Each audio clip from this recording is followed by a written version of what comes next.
नमस्कार दोस्तों, आपका स्वागत है आपके अपने YouTube चैनल पूनम की आवाज पर। चलिए शुरू करते हैं आज की बहुत ही ज्ञानवर्धक, रोचक और मनोरंजक कहानी। बहुत समय पहले की बात है। एक राजा था जिसकी 7 पुत्रियां थी। सभी 7 राजकुमारियां बहुत सुंदर थी, लेकिन जो सबसे छोटी राजकुमारी थी वो बहुत ही सुंदर और समझदार थी। उस राजकुमारी का नाम सुनैना था। वो अपनी सभी बहनों में सबसे ज्यादा समझदार थी। राजा की पहली पत्नी की मृत्यु हो गई थी। माता की मृत्यु के समय 7 पुत्रियां बहुत छोटी थी। उसके बाद इन 7 राजकुमारियों के पालन पोषण की जिम्मेदारी राजा पर आ गई थी। राजा अपनी बेटियों को बहुत प्यार करता था। राजा उन सभी राजकुमारियों की बहुत अच्छे से देखभाल करता था। उन्हें माता और पिता दोनों का प्यार देता था। वो चाहता था कि राजकुमारियों को ऐसा न लगे कि उनकी माँ नहीं है। वो उनके लिए तरह तरह के भोजन बनवाता और अच्छे अच्छे कपड़ों का भी प्रबंध करता। वो अपनी बेटियों का पालन पोषण अच्छे से करने की कोशिश करता था। अब धीरे धीरे राजकुमारियां बड़ी होने लगी और वे अपने पिता राजा महाराज के लिए भोजन बनाकर रख देती थी। जब भी राजा अपने मंत्रियों के साथ किसी राज्य के कार्य के लिए अपनी राजधानी से बाहर जाता, तब राजकुमारियां उनके लिए खाना बनाकर रास्ते के लिए उनके साथ भेज दिया करती। धीरे धीरे समय बीत रहा था। उस राज्य में राजा का एक प्रधान सेवक था जिसकी मृत्यु हो गई थी। वो भी अपने पीछे अपनी पत्नी और एक छोटी लड़की को छोड़ गया था। वे दोनों प्रधान सेवक के बिना इस संसार में अकेली रह गई थी। राजा की 7 लड़कियां अपने पिता के लिए भोजन तैयार करती थी। जब वह राजकुमारियां भोजन तैयार कर रही होती थी, उसी समय उस प्रधान सेवक की पत्नी, जो कि विधवा थी, उनके पास आती और राजा की बेटियों से थोड़ी सी आग मांगती। राजा की छोटी बेटी सुनैना को वो औरत बिल्कुल भी पसंद नहीं थी। वो उसे लताड़ देती थी और कहती थी कि अपने घर जाकर स्वयं आग जलाओ। तुम रोज रोज हमसे आग मांगने क्यों आ जाती हो? लेकिन उस औरत पर इस बात का कोई असर नहीं होता। वो विधवा औरत प्रतिदिन उनसे आग मांगने के लिए आने लगी। उसे छोटी राजकुमारी कितना भी लताड़ती और मना करती, लेकिन उस पर कोई असर नहीं होता था। राजकुमारी सुनैना की जो 6 बड़ी बहनें थी, वो अपनी छोटी बहन को बहुत समझाती कि सुनैना शांत रहा करो, वो बेचारी विधवा है और यदि हम इसको थोड़ी सी लकड़ी की आग दे देंगी और यह उससे आग जला लेगी तो क्या हो जाएगा? जब देखो तुम उस औरत से लड़ती झगड़ती रहती हो। इसके साथ ही तुम उसको इतना भला बुरा भी सुनाती हो। इसमें उस बेचारी का क्या कसूर है? वो हमारे यहाँ आकर केवल हमारे चूल्हे से थोड़ी सी आग ही तो मांगती है। अपनी बड़ी बहनों की बात सुनकर छोटी राजकुमारी कहती है कि कोई बात नहीं, आज तुम्हें मेरी बात समझ नहीं आती, लेकिन देख लेना, एक न एक दिन यह औरत हमारे लिए बहुत बड़ी मुसीबत पैदा कर देगी। ये सिलसिला इसी तरह चलता रहा। वो औरत रोज उनके घर पर आग मांगने जाती और जैसे तैसे सबसे नजर बचाकर राजा के खाने में राख मिला देती, क्योंकि वो विधवा औरत बड़ी दुष्ट स्वभाव की थी। वो जल्दी जल्दी से राख मिलाकर राजा का बना हुआ भोजन खराब कर देती थी। धीरे धीरे राजा को भी अपने खाने में कुछ खराबी महसूस होने लगी। वो जानता था कि उसके लिए खाना उसकी बेटियां बनाती है। राजा अपनी पुत्रियों से बहुत अधिक प्रेम करता था, इसलिए वो समझ नहीं पा रहा था कि उसकी पुत्रियां उसके खाने को क्यों बिगाड़ देती हैं। उसे इस बात का विश्वास नहीं हुआ। एक दिन राजा ने सोचा कि सच्चाई जानने के लिए मुझे अपनी पुत्रियों पर नजर रखनी चाहिए, क्योंकि मेरी बेटियां मेरे लिए ऐसा तो नहीं कर सकती हैं कि वे मेरा खाना बिगाड़ दें। ऐसा सोच विचार करके राजा अपने कक्ष में चला गया। जब उसकी पुत्रियां खाना बना रही थी तो वो उन्हें खाना बनाते हुए छिपकर देखने लगा कि मेरी बेटियां किस मकसद के लिए मेरे खाने को खराब करती हैं। ऐसा खराब खाना खिलाकर वो मुझे क्यों मारना चाहती है? अपने मन में ऐसा विचार करते हुए राजा अपनी पुत्रियों को देखने लगा, क्योंकि वह अपनी पुत्रियों से प्यार भी बहुत करता था। उसने अपनी पुत्रियों को खाना बनाते हुए दीवार के गुप्त झरोखे से देखा। वह जानना चाह रहा था कि मेरी बेटियां कैसे खाना बिगाड़ती हैं। उसकी 7 लड़कियां बड़ी सावधानी से चावलों को धो रही थी और बड़ी स्वच्छता से भोजन को तैयार कर रही थी। जैसे ही सभी प्रकार के भोजन बनकर तैयार हो गए तो उसने देखा कि उसकी बेटियों ने बड़ी सावधानी और स्वच्छता के साथ भोजन को चूल्हे से दूर हटाकर रख दिया। इसके बाद राजा ने जो देखा उसे देखकर वो बड़ा ही आश्चर्यचकित हुआ। राजा ने देखा कि प्रधान की विधवा आग लेने के लिए उनके घर पर आई और उसने अपने घर पर भोजन को पकाने के लिए आग मांगी। तभी सुनैना उस पर क्रोधित हो गई और उसे खरी खोटी सुनाने लगी। सुनैना उससे कहने लगी, जब देखो मुंह उठाए आग मांगने चली आती है। फिर सुनैना की दूसरी बहनों ने उसे समझाया, कोई बात नहीं, आग ही तो मांग रही है, तुम गुस्सा मत करो। जब वह आग लेकर जाने लगी तो उसने राजकुमारियों की नजर से बचकर सारे खाने में राख मिला दी। इस प्रकार उसने सबसे नजरें बचाकर सारा खाना खराब कर दिया। जब राजा ने देखा कि उसकी बेटियों ने तो बहुत साफ सफाई और बड़े सुंदर तरीके से खाना बनाया था, लेकिन प्रधान की पत्नी ने लकड़ियां लेने के बाद खाने के सामान में राख मिला दी है, तो राजा बहुत क्रोधित हुआ और वह अपने राजमहल में दरबार लगाकर बैठ गया। उसने तुरंत अपने आदमियों को प्रधान की पत्नी को पकड़कर लाने के लिए भेज दिया और उनसे कहा कि प्रधान की पत्नी को मेरे सामने शीघ्र पेश करो। विधवा औरत को राज दरबार में लाया गया। जब राजा ने उससे इस सारी घटना के बारे में पूछा तो उस विधवा औरत ने कहा कि महाराज मुझे क्षमा करें, मैं तो एक खेल खेल रही थी और मैं तो ये देखना चाहती थी कि आप कितने चतुर और समझदार हैं और कैसे इस समस्या का समाधान निकालते हैं। वो औरत महाराज की प्रशंसा करते हुए कहने लगी, महाराज आप तो बहुत ही न्यायप्रिय और समझदार हो। इस प्रकार उस औरत ने राजा को अपनी मीठी मीठी बातों में उलझा दिया। उसकी ऐसी बातें सुनकर राजा भी उसकी समझदारी के कारण उस पर अत्यधिक प्रसन्न हो गया और उस पर मोहित भी हो गया। राजा ने उसको दंड देने के स्थान पर उसको रानी बनाने का निर्णय कर लिया और इस तरह उससे विवाह कर लिया। अब वो प्रधान की विधवा पत्नी विवाह करके राजमहल में आ गई। अब वह विधवा से रानी बन गई। अब यह नई रानी राजा की पहली पत्नी से पैदा हुई 7 लड़कियों से बहुत अधिक नफरत और घृणा करने लगी। वह चाहती थी कि किसी भी प्रकार से ये 7 राजकुमारियां महल से निकल जाएं। राजकुमारियों को महल से निकालने के लिए वह नई नई साजिशें रचने लगी और विचार करने लगी, जैसे भी हो उनको किसी भी तरह महल से भगा देने के बाद राजा की सारी धन संपत्ति के साथ साथ सभी प्रकार के ऐश्वर्य भी केवल उसके लिए ही होंगे। वो और उसकी अपनी पुत्री अब राज करेंगी। वह चाहती थी कि उसकी अपनी पुत्री राजमहल में राजकुमारी बनकर रहे, उसकी अपनी पुत्री को ज्यादा सम्मान मिले। लेकिन राजा अपनी पुत्रियों को भी बहुत प्यार करता था। उसको अपनी पुत्रियों के प्रति बहुत ही करुणा और दया थी। राजा अपनी पुत्रियों को बिल्कुल भी दुख में नहीं देख सकता था। दूसरी और नई रानी हर प्रकार से राजा की पुत्रियों को दुखी करना चाहती थी।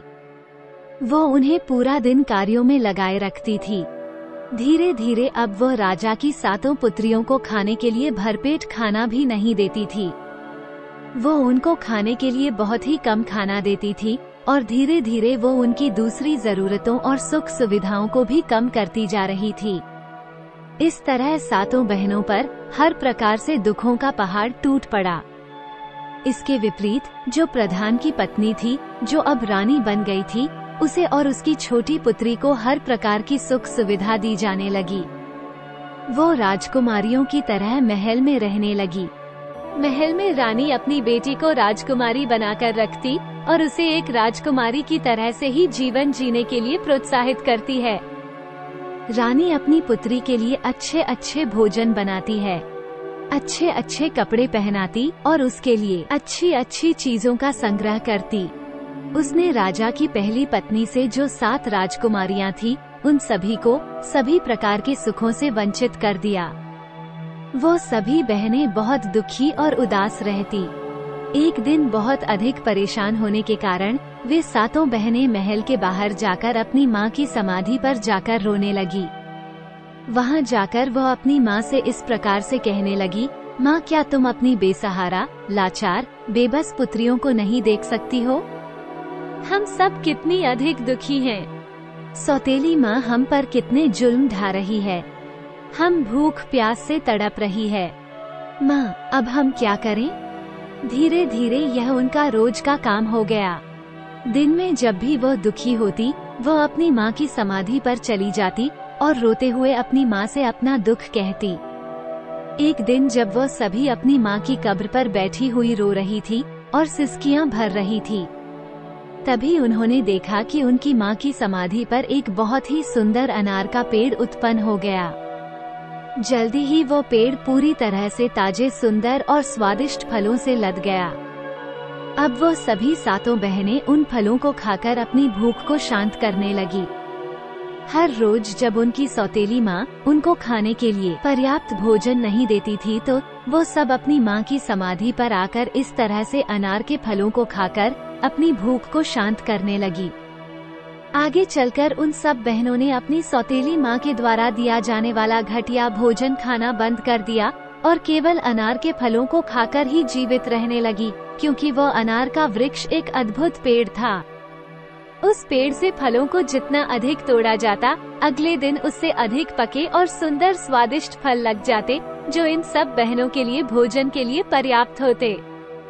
उन सातों बहनों की सौतेली माँ अब ये सोचने लगी कि ये सातों भोजन भी नहीं करती है और मैं भी इन सातों बहनों को खाने के लिए कुछ भी नहीं देती हूँ।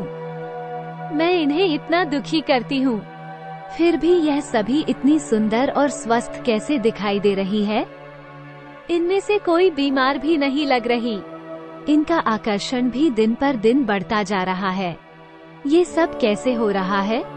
जबकि अपनी बेटी को मैं इतना कुछ अच्छा खिलाती हूँ, तब भी वो इनके आगे फीकी लगती है।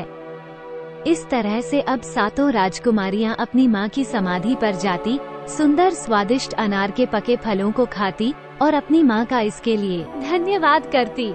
जब उनकी सौतेली माँ से रहा नहीं गया, तो उसने इसका रहस्य जानने की सोची और एक दिन उनकी सौतेली माँ ने अपनी बेटी को उनका पीछा करने के लिए कहा। उनकी सौतेली माँ की बेटी उनका पीछा करते हुए वो समाधि के पास पहुँच गई और उसने देखा कि सातों की सातों बहनें अनार के पके हुए फलों को इकट्ठा कर रही हैं। तभी सुनैना ने उसे देख लिया और उसे देखकर सुनैना ने अपनी दूसरी बहनों से कहा कि तुम सब क्या देख रही हो? ये लड़की हम सबका पीछा कर रही है, हम सबको देख रही है। चलो हम मिलकर इसको यहाँ से भगा देते हैं। इन अनार के फलों को छुपा देते हैं, नहीं तो ये यहाँ से जाकर सारी बातें अपनी माँ को बढ़ा चढ़ा कर बताएगी और यह हमारे लिए बहुत बड़ी परेशानी पैदा कर सकती है। लेकिन सुनैना की दूसरी बहनों ने कहा, अरे नहीं नहीं सुनैना, तुम इतनी अधिक परेशान मत हो। ये लड़की तो निर्दोष है। इसकी माँ हमें कष्ट देती है, तो इसमें इसका क्या कसूर है? ऐसा कहकर वे उसे अपने पास बुला लेती है और उसको भी खाने के लिए कुछ अनार दे देती है। अब वो लड़की अपने घर आकर अपनी माँ से कहती है कि माँ, ये सभी कोई भूखी नहीं रहती है।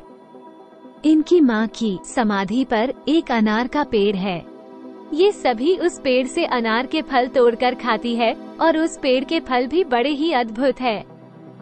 ऐसा मीठा फल अपने जीवन में मैंने आज तक कभी नहीं खाया।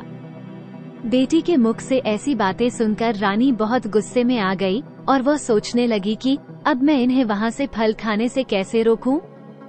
अगले दिन उसने अपना पूरा समय अपने कक्ष में ही बिताया। राजा ने अपने कक्ष में आकर रानी से पूछा कि रानी, तुम्हारे दुख और उदासी का क्या कारण है? रानी ने राजा से कहा कि मेरे सिर में बहुत दर्द है और ऐसा लगता है कि जैसे ये दर्द मेरी जान ले लेगा।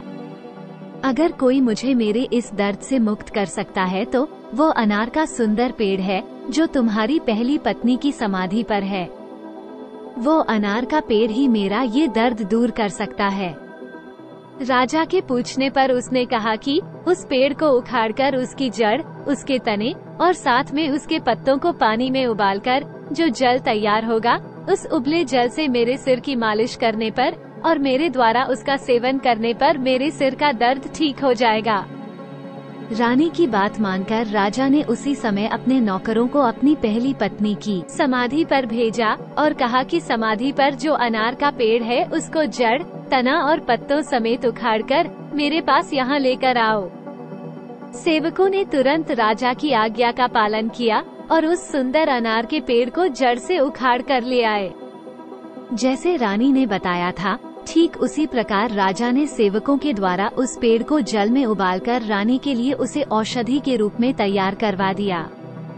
उससे रानी के सिर की मालिश की गई और उसे सेवन करवाया गया। सेवन करने के बाद उस क्रूर रानी ने राजा से कहा कि अब मैं बिल्कुल ठीक हो गई हूँ और बहुत अच्छा महसूस कर रही हूँ। जब अगले दिन सातों बहनें अपनी माँ की समाधि पर गई तो उन्होंने देखा कि वहाँ समाधि पर से अनार का वो सुंदर पेड़ गायब हो चुका है। ये देखकर वो सभी परेशान हो गई और उन्होंने बहुत दुखी होकर रोना शुरू कर दिया। वे सोचने लगी कि अब वहाँ माँ की समाधि पर अनार का पेड़ भी नहीं है। वो कहाँ जाएंगी और क्या खाएंगी? अनार का पेड़ न होने के कारण अब वो सभी फिर से भूखी मरने लगेंगी। दुखी होकर वे अपनी माँ से प्रार्थना करने लगी।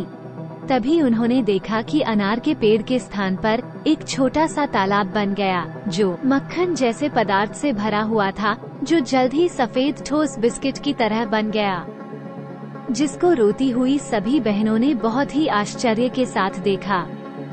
ये देखकर सभी बहनें बहुत खुश हुई और उसमें से कुछ बिस्कुटों को लेकर खाने लगी, जो खाने में बहुत ही अधिक स्वादिष्ट थे और उन्हें बहुत पसंद भी आए। अगले दिन भी वही हुआ और इसके बाद अब रोजाना यही होने लगा। हर रोज सभी राजकुमारियां अपनी माँ की समाधि पर जाती और देखती कि एक छोटे से तालाब में पहले मक्खन बनता है, फिर वो मक्खन बिस्किट का रूप ले लेता है और उस बिस्किट को खाकर वो सब अपनी भूख को शांत कर लेती।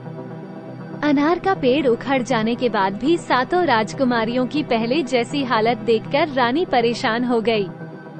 उस दुष्ट रानी ने अपनी पुत्री को बुलाकर कहा, मुझे पता नहीं ये क्या हो रहा है।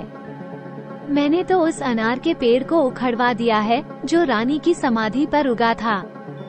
फिर भी वो सब लड़कियां बिल्कुल भी दुखी नहीं लगती। न ही वो उदास है और न ही वो दुबली पतली हुई है। फिर वो अपना भोजन कहाँ से खाती है? क्योंकि महल में जो भोजन मैं उन्हें देती हूँ उसे तो वे खाती नहीं हैं। इसलिए तुम फिर से उनका पीछा करके पता लगाओ। रानी ने अपनी पुत्री से कहा कि वो उन पर नजर रखे और देखे कि क्या माजरा है। पहले की तरह अगले दिन भी सातों बहनें अपनी माँ की समाधि पर चली गई और जब वो वहाँ जाकर मक्खन से बने बिस्किट को खा रही थी, तभी सबसे पहले सुनैना ने सौतेली माँ की बेटी को देखा, जो छुपकर उन पर नजर रख रही थी। उसने अपनी बड़ी बहनों से कहा कि देखो, ये लड़की दोबारा यहाँ पर आ गई है और हम पर नजर रख रही है। चलो हम इस तालाब को ढक लेते हैं, जिससे वो इस तालाब को नहीं देख सके।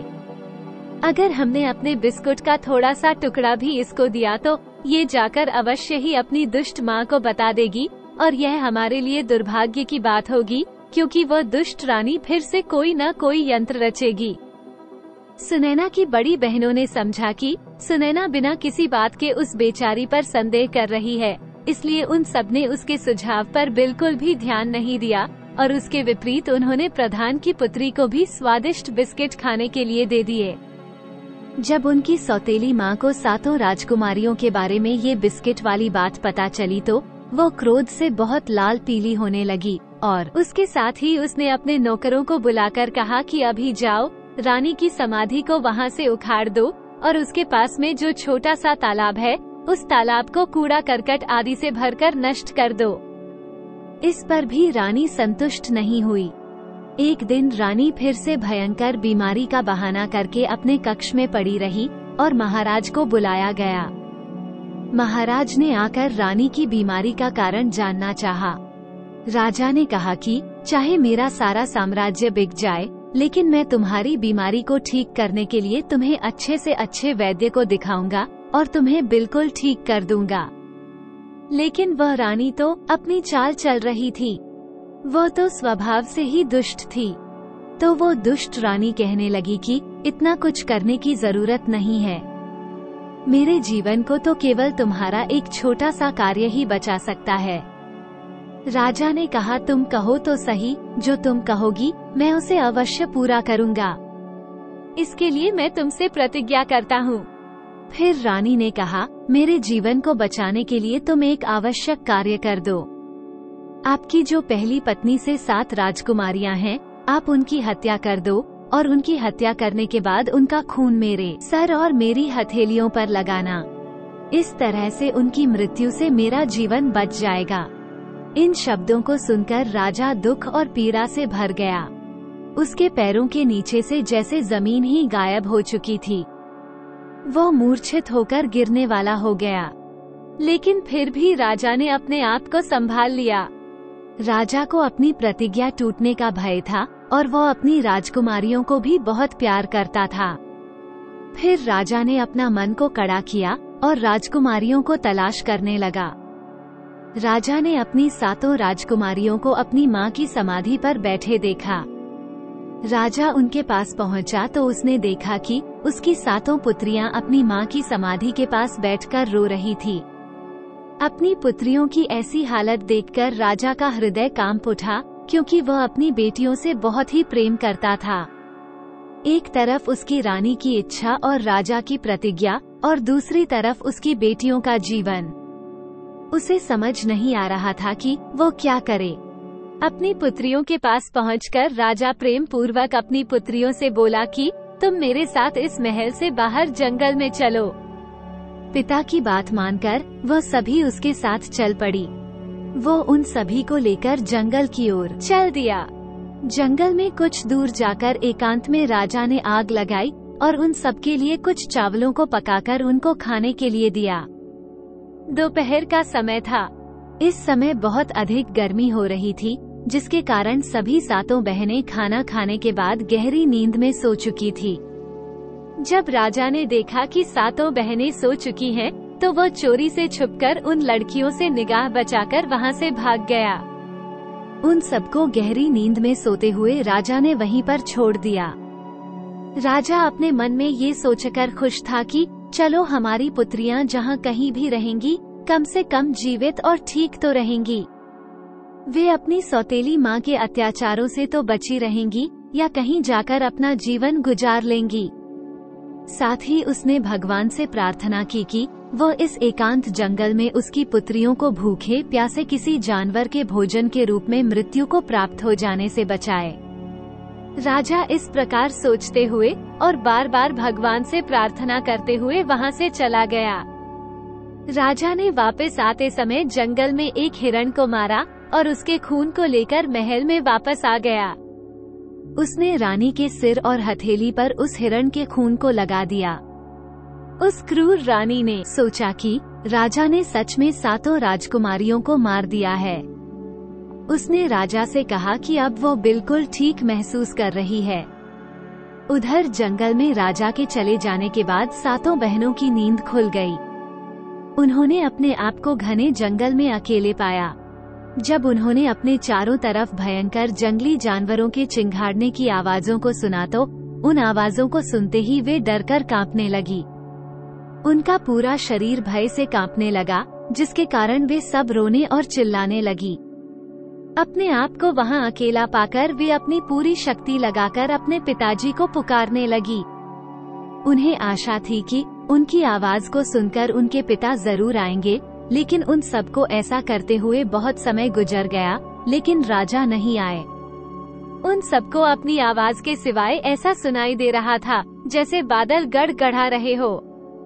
इसके अतिरिक्त वहाँ कुछ नहीं था। ठीक उसी दिन उस जंगल में एक दूसरे पड़ोसी राज्य के 7 राजकुमार वहाँ शिकार खेलने के उद्देश्य से आए थे। जब वे सब अपने राज्य के लिए प्रस्थान कर रहे थे, तब उन राजकुमारों में से सबसे छोटे राजकुमार ने अपने भाइयों को रोकते हुए कहा कि भाई, जंगल में जरूर कोई फंसा हुआ है और हम सबको उनकी सहायता करने के लिए चलना चाहिए। शायद वे किसी को पुकार रहे हैं। अब सब लोग यही ठहर जाओ। मैं समझता हूँ कोई रो रहा है और किसी को बुला रहा है। क्या तुम सब इस आवाज को नहीं सुन रहे? चलो उस दिशा में चलते हैं जहाँ से यह आवाज आ रही है और तलाश करते हैं कि यह कौन है।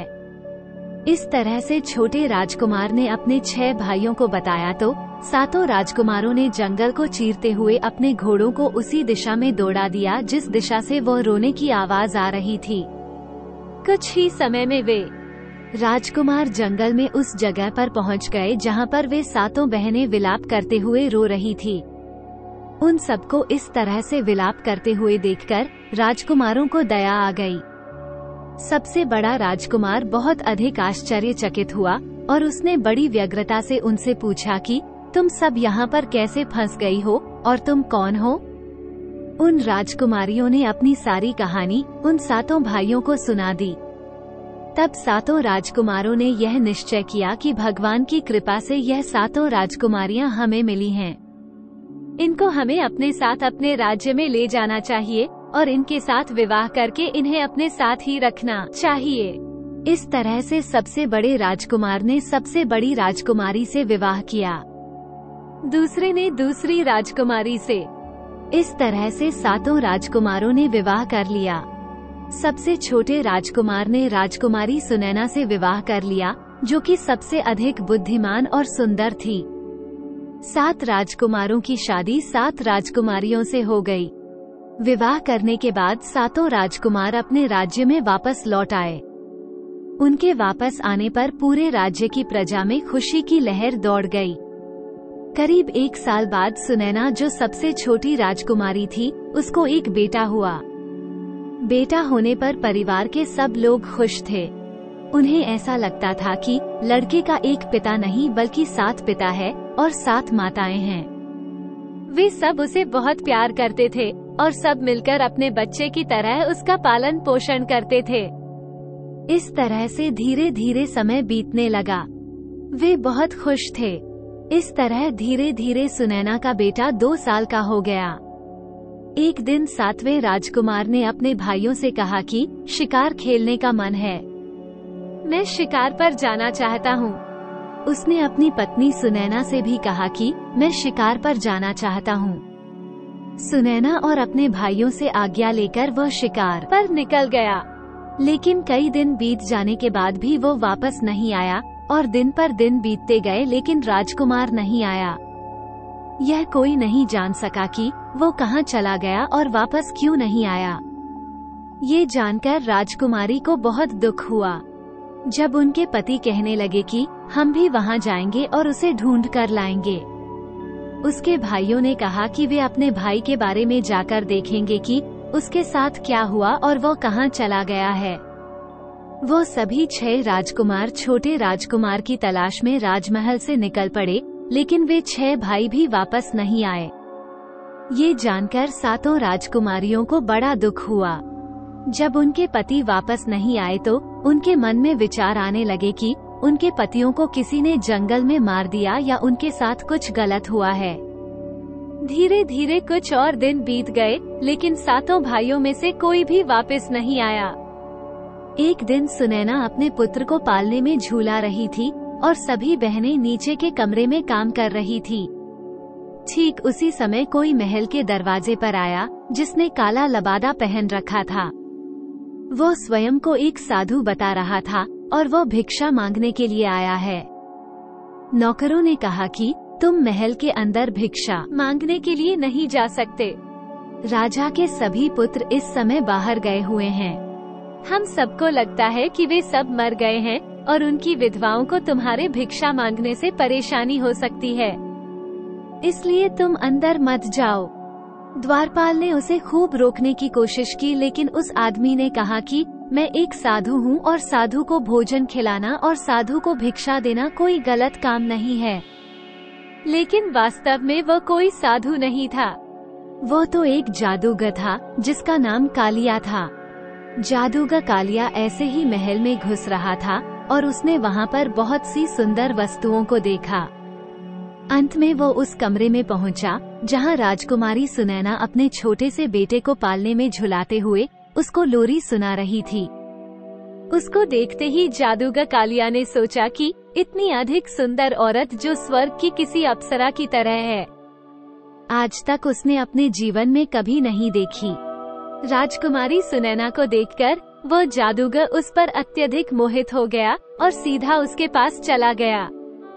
उसके पास जाकर उसने सुनैना से कहा कि मैं तुमको पसंद करता हूँ, तुम मेरे साथ मेरे घर चलो, मैं तुमसे विवाह करना चाहता हूँ। राजकुमारी सुनैना अपने कमरे में इस प्रकार एक अनजान व्यक्ति को देखकर हैरान थी। ऊपर से वो व्यक्ति उससे इस प्रकार विवाह करने की बात कर रहा था। राजकुमारी सुनैना ने कहा, मैं शादीशुदा हूँ, मेरा पति है, मुझे डर है कि उसकी मृत्यु हो चुकी है, फिर भी मेरा ये छोटा सा बेटा है जिसके लिए मैं निश्चित रूप से यही रहूंगी और इसका पालन पोषण करूंगी। दुनिया में जीने के लिए मुझे पति के अलावा मुझे अपने बेटे के सहारे की जरूरत है जो मेरे पास है। उस जादूगर ने उसे बहुत से लोग प्रलोभन दिए, लेकिन राजकुमारी सुनैना जादूगर की बात में नहीं आई और उसने कहा कि मैं इसके पिता को तलाश करूंगी, इसका पिता जरूर मिलेगा। लेकिन वो जादूगर न सुनने का आदी नहीं था। उसे बड़ा गुस्सा आया कि यह राजकुमारी मेरे साथ विवाह करने के लिए राजी नहीं हो रही है, तो उसने उस राजकुमारी को बहुत बार समझाने की कोशिश की, लेकिन सुनैना ने क्रोधित होकर कालिया जादूगर को वहां से जाने के लिए कह दिया। जादूगर कालिया सुनैना पर बहुत क्रोधित हो गया और उसने सुनैना को अपने जादू के बल पर एक छोटे से काले कुत्ते में बदल दिया। जादूगर कालिया ने कहा कि तू अपनी इच्छा से मेरे साथ नहीं चलेगी तो मेरी इच्छा से, मेरी शक्ति से मेरे साथ चलेगी। जब उस जादूगर ने राजकुमारी सुनैना को कुत्ता बना दिया तो कुत्ता बनकर वो इधर उधर भागने लगी। बेचारी के पास कोई शक्ति भी नहीं थी जिससे वह अपनी दूसरी बहनों को बता सके कि उसके साथ क्या हुआ है। विवश होकर वह एक कुत्ते के रूप में अपनी विवशता लिए जादूगर कालिया के इशारे में चलने लगी। जादूगर कालिया जैसे ही महल के दरवाजे से पहुंचा तो द्वारपालों ने उससे पूछा कि तुमने इस छोटे से कुत्ते को कहां से लिया है। तो उस जादूगर ने जवाब दिया कि राजकुमारी ने इस कुत्ते को मुझे एक उपहार के रूप में दिया है।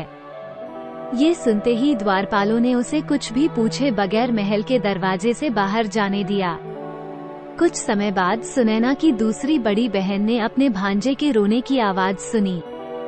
जब वो सीढ़ियों से चढ़कर उसके कमरे में गई तो उन्होंने देखा कि वहाँ कमरे में कोई भी नहीं था। उन्होंने चारों ओर देखा, लेकिन उन्हें सुनैना कहीं दिखाई भी नहीं दे रही थी। फिर उन्होंने सेवकों से पूछा तो सबने उन्हें बताया कि कोई साधु आया था। उन्होंने उस साधु के काले कुत्ते के बारे में भी उनको बताया। राजकुमारी ने अंदाजा लगा लिया कि जरूर सुनैना के साथ कुछ बुरा हुआ है और वो हमें छोड़कर चली गई है। उसके साथ जरूर कोई षड्यंत्र रचा गया है। अब धीरे धीरे समय गुजरता रहा। सुनैना के पुत्र को 6 मौसियों ने मिलजुल कर पाल लिया और वो अब 14 साल का हो गया था। एक दिन उसकी मौसी उसे अपने परिवार का इतिहास बताने लगी। राजकुमार ने सब कुछ ध्यान से सुना। वो राजकुमार अपने माता पिता और ताऊ के बारे में सुनकर बहुत दुखी हो गया। वो राजकुमार अपने माता पिता और अपने ताऊ को ढूंढने के लिए बड़ा उतावला हो उठा। उसने दृढ़ संकल्प कर लिया कि वो संसार में कहीं भी, किसी भी कोने में, जहाँ भी उसके परिवार वाले होंगे, वो उन्हें ढूंढकर जरूर लाएगा। उसने अपने इस दृढ़ संकल्प को अपनी मौसी को बताया कि वह अपने माता पिता ताऊ को, यदि वे सब जिंदा मिल गए तो सबको ढूंढकर अपने घर वापस लेकर आएगा। उसकी मौसियों को उसके दृढ़ संकल्प के बारे में जानकारी होने पर सब उसे रोकने लगी। वो उससे कहने लगी कि वो अपना विचार बदल दे। वे कहने लगी कि बेटा, जो लोग जाने थे वे लोग चले गए, अब कहीं हम तुम्हें भी न खो दें। हमने अपने पतियों और अपनी बहन को तो खो दिया और अब हम तुम्हें खोना नहीं चाहती। उनकी तरह यदि तुम भी हमसे दूर चले गए तो हम किसके सहारे जिंदा रहेंगे और जिंदा रहकर भी क्या करेंगे। तब लड़के ने अपनी मौसियों से कहा कि तुम मुझे मत रोको। अगर यह संभव हुआ तो मैं अपने साथ अपने माता पिता और ताऊ को भी लेकर जल्दी ही वापस आऊंगा। फिर इस तरह से वो अपनी यात्रा पर चल पड़ा। लेकिन कई महीनों तक वो कुछ भी नहीं समझ सका कि किस प्रकार वे अपने सगे संबंधियों को तलाश करें। और अंत में जब उसने हजारों किलोमीटर की थकाने वाली यात्रा को पूरा किया, तब तक वे लगभग पूरी तरह से निराश हो चुका था।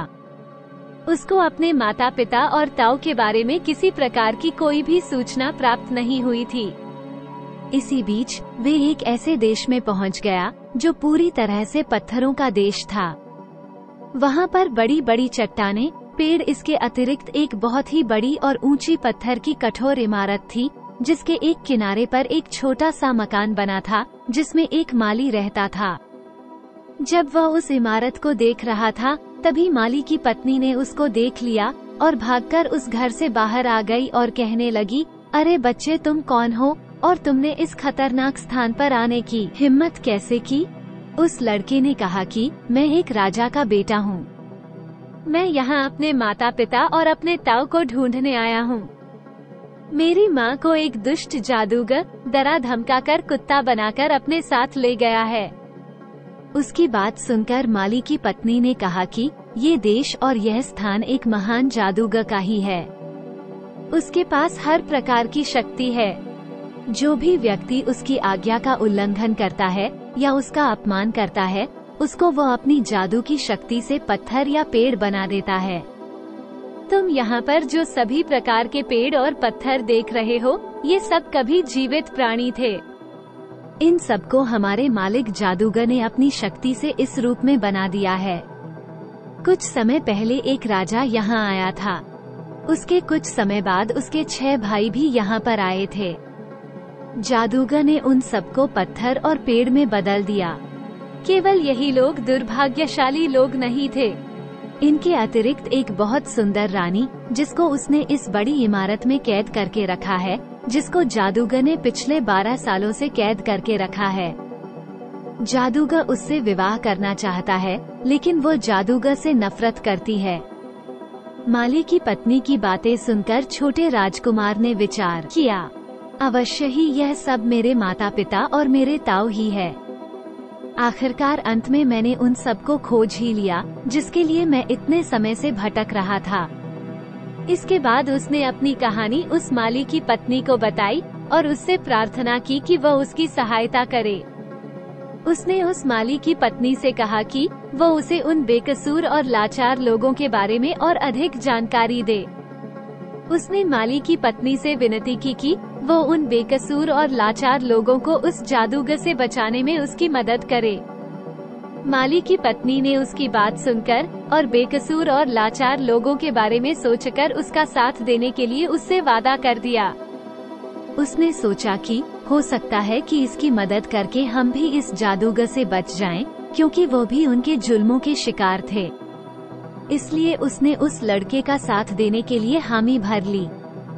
अब इस तरह से दोनों आपस में मित्र बन गए और माली की पत्नी ने उसको अपना रूप बदलने के लिए कहा। उसने समझाया कि तुम अपना रूप बदल लो, कहीं जादूगर ने तुमको देख लिया तो वो तुम्हें भी पत्थर में बदल देगा। राजकुमार तैयार हो गया और माली की पत्नी ने उस राजकुमार को अपनी एक साड़ी पहना दी और उसे बता दिया कि आज से तुम सबकी नजरों में मेरी पुत्री हो। उसके थोड़े समय बाद ही एक दिन जैसे ही जादूगर कालिया अपने सुंदर बगीचे में घूम रहा था, तभी वहाँ एक छोटी लड़की को देखकर उस जादूगर ने माली की पत्नी को अपने पास बुलाया और उससे पूछा वह लड़की कौन है। तो माली की पत्नी ने कहा कि वह उसकी पुत्री है। इस तरह से जादूगर और राजकुमार की पहली मुलाकात हुई।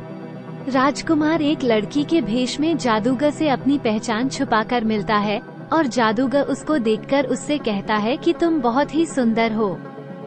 कल तुम वहाँ बड़ी इमारत में रहने वाली सुंदर औरत के लिए मेरा पहला उपहार लेकर जाओगी। जादूगर की बात सुनकर छोटा राजकुमार बहुत खुश हो गया कि कल वो अपनी माँ के लिए कोई उपहार लेकर जाएगा। जादूगर से मिलने के बाद वो तुरंत माली की पत्नी के पास गया और इस बारे में उसने उसको बताया और विचार विमर्श करने के बाद उसने निश्चय किया कि वह इसी भेष में रहेगा, क्योंकि इस भेष में उसको कोई पहचान नहीं सकता। उसने निर्णय लिया कि उचित अवसर आने पर वह अपनी माँ को छुड़ा लेगा। जब सुनैना की शादी राजकुमार के साथ हुई थी तो राजकुमार ने उसको एक छोटी सी अंगूठी दी थी जिस पर उसका नाम लिखा हुआ था। उस अंगूठी को सुनैना ने तब अपने पुत्र की उंगली में पहना दिया था जब उसका पुत्र बहुत छोटा सा बच्चा था। जब उसका पुत्र समय के साथ बड़ा हुआ तो उसकी मौसियों ने उस अंगूठी का आकार राजकुमार की उंगली के आकार का बनवाकर उसकी उंगली में पहना दिया।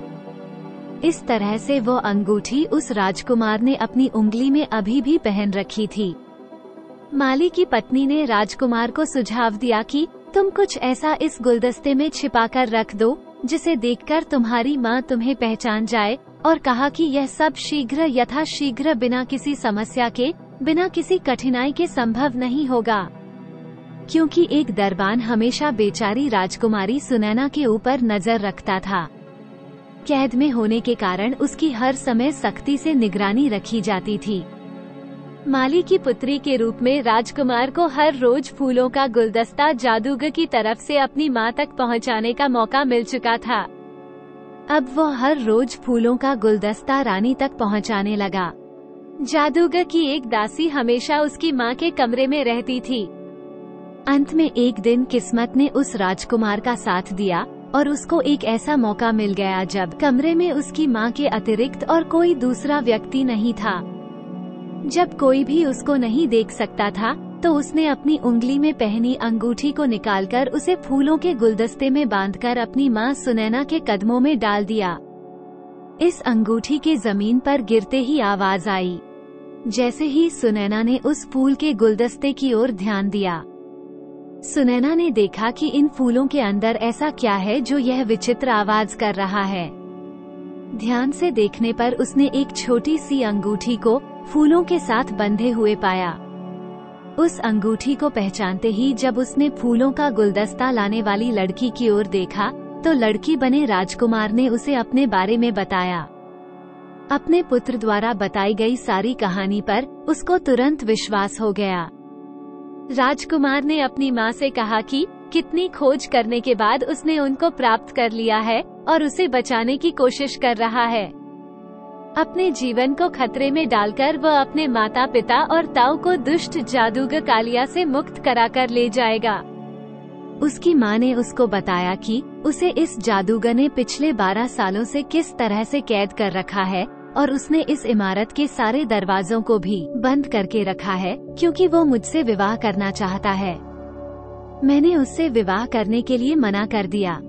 बेटे ने कहा, माँ तुमने कालिया जादूगर से 12 सालों तक केवल कठोरता और क्रोध से बात की है। अब तुम जादूगर से कहो कि मैंने इतने लंबे समय तक अपने पति का शौक किया। अब मैं तुमसे शादी करने को तैयार हूँ। इसके बाद दोनों माँ बेटा बैठकर अपनी योजना बनाने लगे और उसको अंजाम देने के बारे में सोचने लगे। बेटा कहता है, इसके बाद आप ये पता लगाना कि उसकी शक्ति क्या है और क्या वो अमर है या उसे मार डाला जा सकता है। सुनैना ने अपने बेटे की सलाह को मानने का निश्चय किया और अगले दिन कालिया जादूगर के लिए उसी प्रकार से संदेश भिजवा दिया जैसा उसके पुत्र ने सुझाव दिया था। जादूगर ये सुनकर बहुत प्रसन्न हुआ और वो जल्द से जल्द शादी करने के लिए कहने लगा। उसके बाद जादूगर कालिया ने सुनैना से महल में चलने के लिए विनती की, लेकिन सुनैना ने उसको कहा कि इससे पहले कि वह उससे शादी करे उसे उसको थोड़ा और अधिक समय देना चाहिए ताकि वह आपस में और अधिक परिचित हो सके। और उसने कहा कि दुश्मनी जितनी लंबी होती है, दोस्ती होने के बाद उनकी दोस्ती का स्तर और भी मजबूत हो सकता है। इसके बाद सुनैना ने जादूगर से पूछा, क्या आप पूरी तरह से अमर हैं? क्या आपको कभी मृत्यु छू नहीं सकती? क्या आप मानव जाति को महसूस करने के लिए एक महान जादूगर हैं? तब जादूगर ने कहा, तुम ये क्यों पूछ रही हो? तो रानी ने जवाब दिया कि शादी करके आपकी पत्नी बनने से पहले मैं आपके बारे में सब कुछ जानना चाहती हूँ। यदि कोई आपदा आपके ऊपर आ गई तो मैं उसे कैसे काबू करूँगी? पहले पति और पहले पुत्र को तो मैंने खो दिया, लेकिन अगर मैं तुमसे शादी करूँगी और मैं तुम्हें खो दूंगी तो मैं किसके सहारे रहूंगी? कालिया जादूगर ने कहा कि यह सच है, मैं दूसरे के रूप में नहीं हूँ। यहाँ से बहुत दूर सैकड़ों मील की दूरी पर एक घना जंगल है। उस घने जंगल के बीच में एक ढका हुआ गोला है जहाँ पर केवल ताड़ के पेड़ हैं और उन ताड़ के वृक्षों के घेरे के केंद्र में 6 बड़े पानी से भरे हुए तालाब हैं जो एक दूसरे के ऊपर गिरते हैं। छठे तालाब के नीचे एक छोटा सा पिंजरा है जिसमें एक हल्के रंग का तोता रहता है। उसी तोते के जीवन पर मेरा जीवन निर्भर है। उस तोते के मर जाने से ही मैं मरूंगा, जादूगर ने कहा। हालांकि यह काम असंभव है। तोते को किसी प्रकार से चोट नहीं पहुंचाई जा सकती। उस तोते को सुरक्षित बनाए रखने के लिए मैंने वहाँ पर बहुत बड़े बड़े जिन्नों को नियुक्त कर दिया है। जो भी उस जगह के आसपास नजर आएगा उसे तुरंत मार दिया जाएगा। सुनैना की जो बातें उस दुष्ट जादूगर से हुई थी वो सब बातें उसने अपने पुत्र को बता दी। लेकिन बेटे की जान को खतरे में पड़ता देखकर रानी ने उसे तोते को पाने का विचार छोड़ने के लिए कहा। जादूगर के डर से सुनैना को अपने पुत्र को वहां जाने से मना करना पड़ा। अपनी मां के डर को समझने के बावजूद राजकुमार ने जवाब दिया, मां, जब तक मैं उस तोते को पकड़कर नहीं लाता तब तक मेरे पिता और मेरे ताऊ उस दुष्ट जादूगर की कैद से मुक्त नहीं हो सकते। डरो मत, मैं जल्दी वापस आऊंगा। इस बीच आप जादूगर से अच्छे से बातें करना, हंस कर बोलना। तुम उसके साथ अपने विवाह पर बातचीत चालू रख सकती हो। राजकुमार अपनी मां को जल्दी ही वापस आने का वचन देकर तोते की तलाश में निकल पड़ा। थकाने वाली सैकड़ों मील लंबी यात्रा के बाद आखिर में राजकुमार एक बहुत बड़े और घने जंगल में पहुंच गया। जब वो वहां पहुंचा तब तक लंबे समय में लगातार चलते रहने के कारण वो बुरी तरह से थक चुका था। वहां जंगल में वह एक बड़े छायादार पेड़ के नीचे आराम करने लगा और कुछ ही समय में ठंडी हवा चलने के कारण उसको नींद आ गई। थोड़ी देर के बाद कुछ शोर होने के कारण उसकी आंख खुल गई। उसने इधर उधर देखा तो उसकी निगाह एक विशाल सांप पर पड़ी जो उस पेड़ पर चढ़ने का प्रयास कर रहा था। जिस पेड़ के नीचे राजकुमार आराम कर रहा था उसी पेड़ के ऊपर की शाखाओं पर एक चील के जोड़े ने अपना घोंसला बना रखा था और उस घोंसले में चील के 2 छोटे छोटे बच्चे बैठे हुए थे। चील के बच्चे इस समय घोंसले में अकेले थे। उन्होंने अपनी तरफ बढ़ते हुए सांप को देख लिया था। सांप को बढ़ते हुए देखकर वे डर के मारे चिल्ला रहे थे। उन चील के 2 निर्दोष बच्चों पर आने वाले खतरे को देखकर राजकुमार ने तुरंत ही अपनी तलवार निकाल ली और उस सर्प के 2 टुकड़े करके उसे मार दिया। अभी कुछ ही देर हुई थी तब राजकुमार ने हवा में सरसराहट की आवाज को सुना। देखते ही देखते 2 वृद्ध चील आकर उस घोंसले में बैठे। वे 2 वृद्ध चील अपने बच्चों के लिए भोजन लाने के लिए शिकार पर गए थे। बच्चों के लिए लाए हुए भोजन को घोंसले में छोड़कर उन्होंने इधर उधर देखा। उन्होंने जल्दी ही मरे हुए सर्प को और उसके समीप ही तलवार पकड़कर खड़े हुए राजकुमार को भी देखा। ये सब देखकर वे दोनों वृद्ध चील उड़कर राजकुमार के पास आ गए। उन बच्चों की माँ मादा चील ने राजकुमार से कहा कि हमारे बच्चों के रक्षक ये क्रूर निर्दयी सांप पिछले कई सालों से इसी तरह मेरे निर्दोष बच्चों को खाकर अपना पेट भरता था, लेकिन आज तुमने इस विषैले सांप को मारकर मेरे बच्चों के जीवन की रक्षा की है। हमारे बच्चों के प्राण बचाने के लिए हम आपके आभारी हैं। अगर तुम्हें किसी भी प्रकार से हमारी की जरूरत पड़े तो हमें याद करना। हम तुम्हारी सेवा के लिए जरूर उपस्थित हो जाएंगे और तुम हमारे इन दोनों बच्चों को अपने साथ ले जाओ। तुम अपने सेवक की तरह इन्हें अपने पास रखना। ये सुनकर राजकुमार बहुत अधिक खुश हो गए। उनके पूछने पर राजकुमार ने उन्हें अपनी पूरी कहानी बताई। चीलों ने कहा कि इस जंगल में तुम्हारे बताए हुए स्थान को ढूंढने के लिए हम तुम्हारी मदद कर सकते हैं। इसके बाद उन दोनों चीलों ने अपने पंखों को फैलाया और उस पर राजकुमार को बैठा लिया और उसे लेकर वे आकाश मार्ग से यात्रा करने लगे। वे उस राजकुमार को अपने पंखों पर बैठाकर बहुत दूर दूर तक ले गए।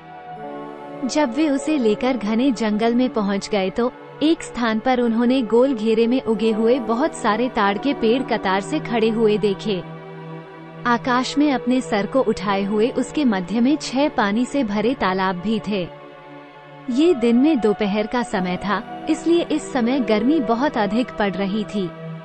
चारों तरफ वृक्षों पर बैठे जिन, राक्षस और शैतान सभी गहरी निद्रा में सो रहे थे। वे सब अनगिनत हजारों की संख्या में थे। ये किसी भी साधारण व्यक्ति के लिए असंभव था कि कोई साधारण व्यक्ति इन असंख्य दैत्यों और राक्षसों को आमने सामने की लड़ाई में हरा दे। इस बीच चील अपने मजबूत पंखों के साथ नीचे की तरफ उतरने लगी। जब वो जमीन से थोड़ा ही ऊपर थी, तभी वह राजकुमार चील के पंखों से नीचे जमीन पर कूद पड़ा और उन चीलों के साथ मिलकर राजकुमार ने केवल एक ही प्रयास में उन सभी 6 पानी से भरे तालाब को प्रदूषित कर दिया। इसके बाद उसके अंदर से जाने वाली सीढ़ियों से होकर राजकुमार उस हल्के रंग वाले तोते के पास पहुंच गया। राजकुमार ने उस तोते को कपड़े में लपेटकर अपने लबादे की जेब में डाल लिया। जैसे ही राजकुमार चील के पंखों पर सवार होकर आकाश मार्ग से अपनी यात्रा को चल पड़ा, तब तक नीचे पेड़ों पर रहने वाले सभी जिना, राक्षस और शैतान जो अभी तक सोए हुए थे, वो सभी जाग गए और सभी उनको आकाश में देखकर चिल्लाने लगे। वहाँ जंगल में पूरी तरह से अफरा तफरी मच गई। उन्हें ये पता लगते ही कि उनका खजाना तो गायब हो चुका है, उन सबकी डरावनी चीखों से पूरा जंगल गूंज उठा। सैकड़ों मील की उड़ान भरने के बाद वो चील वहाँ से बहुत दूर अपने घर पर आ गए। यह वही विशाल वृक्ष था जिस पर उनका घोंसला बना हुआ था। वहाँ पहुंचकर राजकुमार ने उन बूढ़े चीलों से कहा कि आप अपने इन छोटे चीलों को, अपने बच्चों को वापस ले लीजिए। इन्होंने मेरे लिए बहुत अच्छा कार्य किया है। अगर मुझे कभी इनकी जरूरत पड़ी तो मैं इनको अवश्य ही बुला लूंगा और आपसे सहायता लेने में मैं कभी नहीं संकोच करूंगा। इसके बाद राजकुमार ने वहां से अपनी वापसी की यात्रा को शुरू कर दिया और वह तब तक चलता रहा जब तक कि वह एक बार फिर से उस दुष्ट जादूगर कालिया के महल तक नहीं पहुंच गया। वो महल के दरवाजे के पास नीचे बगिया में बैठकर उस तोते के साथ खेलने लगा। जादूगर कालिया ने उसे अपने महल की खिड़की से देखा और तुरंत भागकर उस राजकुमार के पास आया और कहा, मेरे बच्चे, तुम इस तोते को कहाँ से लेकर आए हो? तुम इस तोते को मुझे दे दो, इसके लिए मैं तुम्हें बहुत धन दौलत दूंगा। लेकिन राजकुमार ने जादूगर को मना कर दिया। राजकुमार ने कहा कि नहीं, मैं अपने तोते को तुम्हें नहीं दे सकता। ये कई सालों से मेरा प्रिय पालतू पक्षी है। फिर जादूगर ने कहा, अगर ये तुम्हारा पुराना और मनपसंद प्रिय पालतू पक्षी है तो मैं समझ सकता हूँ तुम इसको मुफ्त में तो दोगे नहीं। बताओ तुम इस तोते की क्या कीमत लोगे? राजकुमार ने कहा कि साहब, मैं अपने प्यारे तोते को नहीं बेच सकता।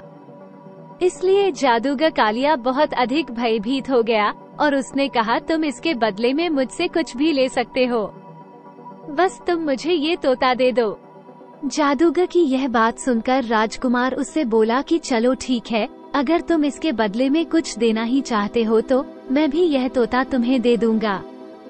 राजकुमार की बात सुनकर जादूगर खुश होते हुए बोला, ठीक है, बताओ तुम्हें क्या चाहिए?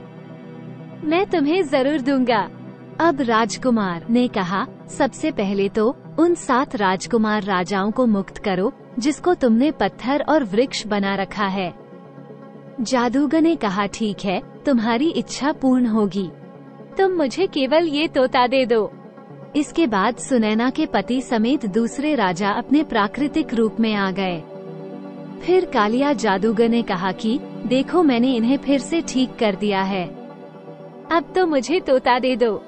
लेकिन उस राजकुमार ने कहा, इतनी जल्दी भी क्या है, पहले तुम उन सभी लोगों को आजाद करो जिनको तुमने अपनी कैद में कर रखा है। कालिया जादूगर ने कहा, ठीक है। इसके बाद जैसे ही जादूगर ने अपनी छड़ी को घुमाया, सबके सब प्राणी जो कि पत्थर और वृक्ष बने हुए थे, सब अपने अपने प्राकृतिक शरीर में आ गए। इसके बाद वो पूरा बगीचा जो कुछ समय पहले पत्थरों और वृक्षों से भरा हुआ था, चारों तरफ मानव जीवन की खुशबू से महक आने लगा। वहाँ चारों तरफ इंसान ही इंसान नजर आने लगे जो कि सब जीवित होकर सांसें लेने लगे। राजा, पंडित, नौकर चाकर, सेवक, सरदार, घोड़े, हाथी, सैनिक, न जाने क्या क्या।